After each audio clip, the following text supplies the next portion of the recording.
Eu nunca imaginei que um simples convite para passar o fim de semana na casa do lago com a minha melhor amiga Clara resultaria em uma reviravolta tão dramática na minha vida. Quando o carro parou na frente da propriedade isolada às margens do lago no Alentejo, o sol brilhava alto no céu e o ar estava cheio de um silêncio pacífico que contrastava com a agitação constante de Lisboa, onde eu trabalhava como jornalista.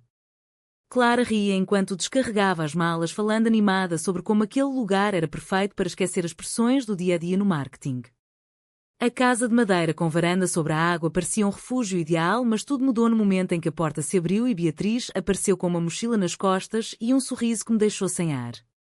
Beatriz era a irmã mais nova de Clara, tinha 28 anos e vivia no Porto, onde trabalhava como designer gráfica. Ela explicou que tinha decidido vir de surpresa depois de uma discussão com os pais sobre sua independência e carreira. No início foi apenas uma surpresa agradável. Clara abraçou a irmã com alegria e me apresentou como sua amiga inseparável desde a universidade. Sentamos na varanda para um lanche rápido e Beatriz começou a falar sobre suas viagens recentes pela Espanha e França, contando histórias de liberdade e autodescoberta que me fascinaram imediatamente. Eu observava seus gestos animados, seus olhos azuis que pareciam ler além das palavras, e senti uma curiosidade que ia além da educação. Clara notou e brincou dizendo que Beatriz sempre conquistava as pessoas com sua energia. À tarde caminhamos pela trilha ao redor do lago, o vento suave trazia o cheiro de pinheiros e a água refletia o céu azul. Beatriz caminhava ao meu lado enquanto Clara ia à frente falando ao telefone com o namorado. Falamos sobre pressão familiar. Beatriz contou como os pais queriam que ela se estabilizasse com um emprego tradicional e um casamento convencional, enquanto ela sonhava em abrir seu próprio estúdio de design. Eu me identifiquei porque minha própria família em Coimbra esperava que eu me casasse logo com algum colega jornalista e formasse uma família tradicional. Aquela conversa criou uma conexão sutil que me deixou inquieta à noite. Quando Clara dormiu, eu fiquei na varanda pensando no dia. Beatriz se juntou a mim com 2 taças de vinho e continuamos a conversa em voz baixa. Ela perguntou sobre minha vida amorosa e eu hesitei, admitindo que tinha tido relacionamentos curtos com homens, mas nada que me fizesse sentir completa. Beatriz sorriu e disse que entendia a sensação de estar presa em expectativas alheias. O toque casual de sua mão no meu braço ao se levantar enviou uma onda de calor que me assustou. Eu me afastei rapidamente, mas o sentimento permaneceu. No dia seguinte o clima ficou mais tenso quando o telefone de Clara tocou e ela teve que lidar com uma crise no trabalho. Beatriz e eu ficamos sozinhas preparando o almoço na cozinha pequena. Enquanto cortávamos legumes, ela falou sobre como se sentia julgada pela família por sua independência e por não seguir o padrão heteronormativo esperado em muitas famílias portuguesas conservadoras. Eu confessei que também questionava muitas coisas sobre mim mesma, mas nunca tinha coragem de explorar. A conversa fluiu com naturalidade e pela primeira vez eu senti que alguém me via de verdade sem julgamentos. O almoço foi servido na varanda e Clara voltou mais relaxada, mas percebi que ela observava nossa interação com curiosidade. À tarde nadamos no lago, a água fresca contrastava com o calor do sol. Beatriz mergulhou com graça e me chamou para perto. Quando emergi ao lado dela, nossos olhares se cruzaram por um segundo longo demais. Eu senti o coração acelerar, mas forcei um sorriso e nadei de volta para a margem. Internamente o conflito começou a crescer. Como eu poderia sentir atração pela irmã da minha melhor amiga?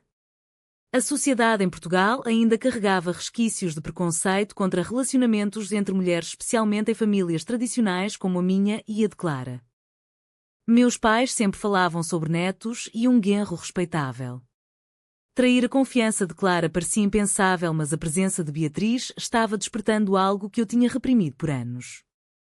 Naquela noite o jantar foi tranquilo, mas eu mal conseguia concentrar na conversa. Beatriz contou uma piada que fez todos rir e seu olhar encontrou o meu novamente com uma intensidade que me deixou sem fôlego. Clara foi dormir cedo reclamando de cansaço e Beatriz e eu ficamos mais uma vez na varanda. Falamos sobre sonhos não realizados e ela admitiu que tinha terminado um relacionamento recente porque não se sentia autêntica.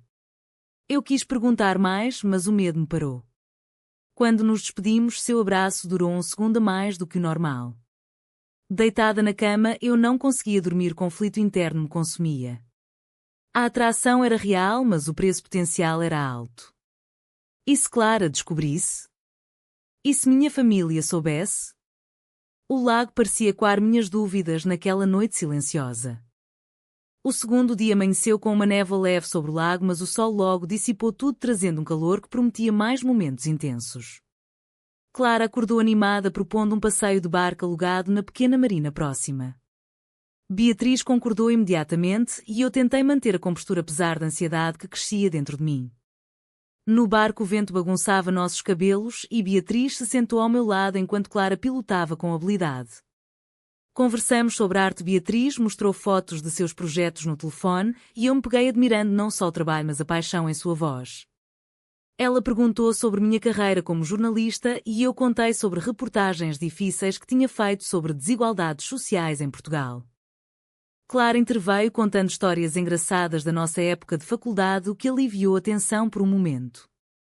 Mas quando paramos em uma pequena ilha para piquenique, o clima mudou.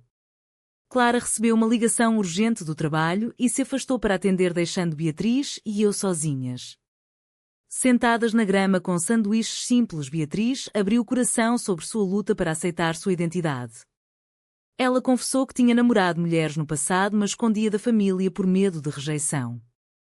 Meu coração disparou porque aquelas palavras ecoavam meus próprios medos reprimidos. Eu admiti que também tinha dúvidas sobre minha orientação, mas nunca tinha agido por causa da pressão social e familiar. A conversa foi interrompida quando Clara voltou, mas o olhar que Beatriz me deu ficou gravado. De volta à casa, o jantar foi preparado em conjunto e a conversa fluiu sobre política e direitos LGBT em Portugal. Beatriz defendeu com veemência a necessidade de mais aceitação, enquanto Clara ouvia com certa reserva, dizendo que as coisas estavam melhorando, mas ainda havia barreiras. Eu permaneci quieta, processando tudo. À noite o conflito interno explodiu. Sozinha no quarto eu chorei baixinho, questionando se aquele sentimento era real ou apenas uma ilusão temporária. Beatriz bateu na porta e perguntou se eu estava bem. Deixei ela entrar e sentamos na cama conversando em sussurros. Ela segurou minha mão e disse que via em mim a mesma busca por autenticidade. Aquele toque simples me fez sentir viva de uma forma nova. Mas o medo de trair Clara me fez puxar a mão de volta. No dia seguinte, Clara propôs uma trilha mais longa e durante a caminhada Beatriz e eu nos atrasamos um pouco. Em um momento de privacidade, ela confessou que se sentia atraída por mim desde o primeiro dia. Meu mundo parou. Eu neguei no início dizendo que era impossível, mas as lágrimas vieram e admiti a atração mútua. Voltamos para o grupo fingindo normalidade, mas o segredo agora existia entre nós. Clara percebeu algo estranho e perguntou se estava tudo bem. Eu menti dizendo que era só cansaço. O resto do dia foi marcado por tensão crescente. Internamente eu lutava com o dilema moral. Desenvolver sentimentos pela irmã da minha melhor amiga era uma traição? A sociedade portuguesa ainda via isso como tabu em muitos círculos conservadores e minha família me educara com valores tradicionais que condenavam qualquer desvio. Beatriz parecia mais livre, mas carregava suas próprias cicatrizes de relacionamentos passados que terminaram por causa de preconceito familiar. Na varanda à noite, Clara foi dormir cedo e Beatriz e eu conversamos mais profundamente sobre o que fazer. Decidimos esperar, mas a atração crescia como uma onda inevitável. O preço já começava a se manifestar na minha insonia e na culpa constante. O terceiro dia trouxe a primeira grande confrontação. Clara acordou cedo e sugeriu um café da manhã especial na varanda, mas notou o clima estranho entre Beatriz e eu. Durante a refeição, ela perguntou diretamente se algo estava acontecendo e eu hesitei o suficiente para levantar suspeitas. Beatriz tentou desviar o assunto falando sobre o lago, mas Clara insistiu. A tensão explodiu quando Beatriz admitiu que sentia algo por mim. Clara ficou pálida, primeiro em choque, depois em raiva, acusando a irmã de sempre roubar o que era dela e me chamando de traidora por esconder sentimentos. A discussão subiu de tom, com Clara gritando sobre lealdade e família, enquanto Beatriz defendia que o amor não escolhe.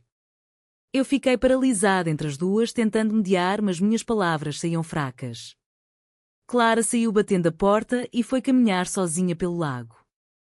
Beatriz e eu ficamos em silêncio, processando o estrago.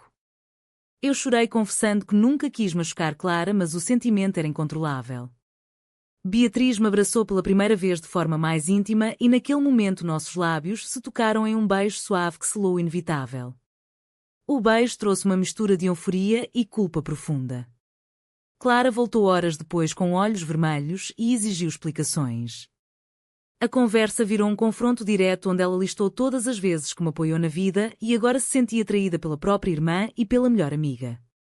Beatriz tentou explicar sua perspectiva, mas Clara cortou dizendo que era egoísmo puro. Eu tentei assumir a responsabilidade admitindo que lutei contra o sentimento, mas falhei. A noite foi longa com lágrimas e acusações mútuas.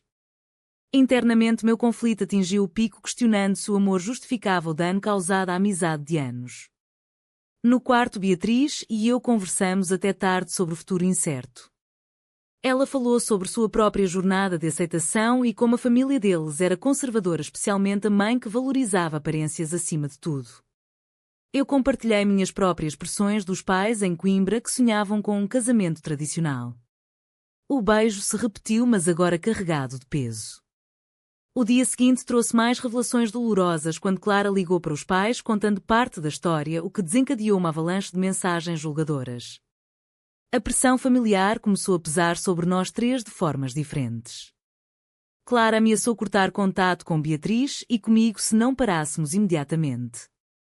A escolha se apresentava clara, mas devastadora. A quarta etapa foi marcada pela intervenção familiar completa. Os pais de Clara e Beatriz ligaram em uma chamada de vídeo coletiva exigindo explicações e condenando o que viam como uma confusão imoral. A mãe chorou dizendo que isso destruiria a reputação da família em sua cidade pequena perto de Lisboa, enquanto o pai falava em decepção e valores cristãos tradicionais ainda fortes em muitas regiões de Portugal. Eu ouvi tudo em silêncio, sentindo o peso da rejeição social que já imaginava. Beatriz defendeu nosso sentimento com coragem, mas foi acusada de influenciar negativamente. Clara permaneceu em silêncio durante grande parte da chamada, depois explodiu em lágrimas, dizendo que se sentia abandonada pelas duas pessoas mais importantes. Após a ligação, o clima na Casa do Lago ficou insuportável. Caminhadas solitárias se tornaram rotina e conversas eram curtas e tensas. Beatriz e eu roubávamos momentos para falar sobre o que fazer. Ela propôs que fugíssemos juntas para o Porto, onde poderia recomeçar, mas eu hesitei pensando no meu emprego em Lisboa e na família. A sociedade ao nosso redor parecia ecoar o julgamento com olhares curiosos dos vizinhos da casa ao lado que notaram a tensão. Uma noite Clara confrontou Beatriz diretamente, acusando-a de sempre querer o que não lhe pertencia desde a infância. Beatriz rebateu falando sobre sua própria dor de ser a filha rebelde sempre comparada. Eu tentei intervir, mas acabei sendo acusada de escolher lados. O sacrifício se tornava real quando recebi uma mensagem da minha mãe questionando rumores que tinham chegado até Coimbra. A pressão crescia de todos os lados, forçando decisões difíceis. Beatriz sugeriu uma pausa, mas o coração não obedecia. Confrontos verbais se repetiam diariamente com palavras duras que deixavam feridas profundas. Eu via o preço sendo pago na tristeza de Clara, na raiva de Beatriz e na minha própria paralisia. A sociedade portuguesa, com sua mistura de progresso urbano e conservadorismo rural, tornava tudo mais doloroso. No quinto dia, a decisão final se impôs. Após outra noite de discussões, Clara anunciou que voltaria para Lisboa sozinha, deixando Beatriz e eu na Casa do Lago. O adeus foi frio, com abraços ausentes e palavras mínimas de despedida. Beatriz e eu ficamos sozinhas, mas a alegria do amor nascente era ofuscada pela culpa e perda. Caminhamos pelo lago pela última vez, falando sobre possibilidades reais de um futuro juntas, mas reconhecendo os custos altos. Eu decidi voltar para Lisboa também para enfrentar minha família e o trabalho, enquanto Beatriz voltaria ao Porto. O relacionamento nasceria marcado por distância e segredos iniciais. Meses depois enfrentamos mais barreiras com a família de Beatriz, cortando contato temporariamente, e meus pais expressando decepção profunda. O preço pago incluiu amizade rompida com Clara, que só se comunicava por mensagens frias, sacrifícios profissionais com promoção negada após rumores e noites de dúvida sobre se valia a pena. A despertar veio lentamente ao perceber que a autenticidade trazia liberdade apesar da dor. Mas o conflito moral permanecia vivo. Você considera que sacrificar uma amizade de longa data por um amor verdadeiro entre mulheres é uma escolha correta ou errada em uma sociedade ainda marcada por preconceitos como a portuguesa?